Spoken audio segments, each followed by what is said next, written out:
dark brown floors, white walls, and tall ceilings. And the fireplace was built from brick from the earthquake and fire, and tilted and creased and brown, but it was enormous and beautiful in its strange, contorted pieces. It was big enough for 2 people to sit in.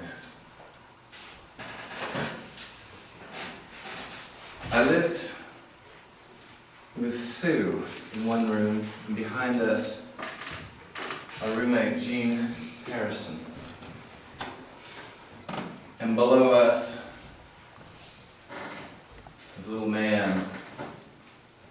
Eyebrows. And not much else. More hair on his eyebrows than his head, and just the brows. And Jean would come home 2 in the morning and put on Led Zeppelin at full volume, because it's the perfect song for this night. And the next morning, the brows would come. I have to fly to Switzerland tomorrow, and I didn't get any sleep. Jean would always like to have a beer and say, someday there'll be a plane crash and Led Zeppelin and me has something to do with it.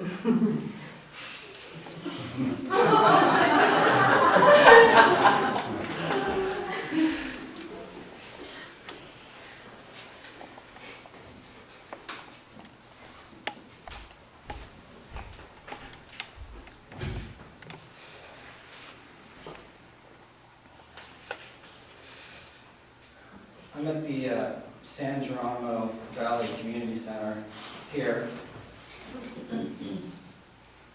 That's strange. Yes, I'm here at the San Geronimo Valley Community Center, and it's about 45 minutes ago, and there's butterflies, like hundreds, thousands, flying around, but they're all contained in a very small space. I learned in chemistry in high school that if you have a bunch of air and you put it in a small tank, that everything moves around really fast, and that's what's happening in my stomach. The butterflies feel like a beehive right now instead of butterflies. So I have to make a beeline to the bathroom before I get dressed. But I have to go by the cookie stand. And I'm looking for anything chocolate other than those little round black chocolate cupcakes. I want a cookie with some oats and some chocolate, just a morsel. But there's these cookies that deceivingly look like they have chocolate in them, but they're little crinkly nuts. And I think that there's a raisin.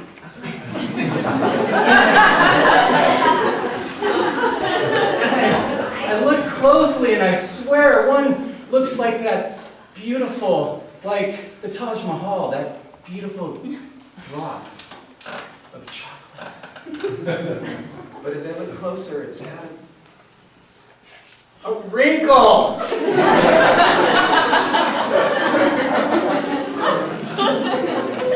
I have to continue my journey to the bathroom. And once I get there, I find this so often, those big, beautiful urinals for men and boys that you can just stand in front of, no matter how tall you are. 5'7", 6'10", doesn't matter, just stand. Aim, go. So easy. But just like so many of them, it doesn't flush. So it has this pungent aroma coming out of the bottom, which guides me over to the stall next door. And the lid, the seat is down, but the water's clear. It's not radioactive yellow. But I have to lift the seat up. But how do I do that without touching it?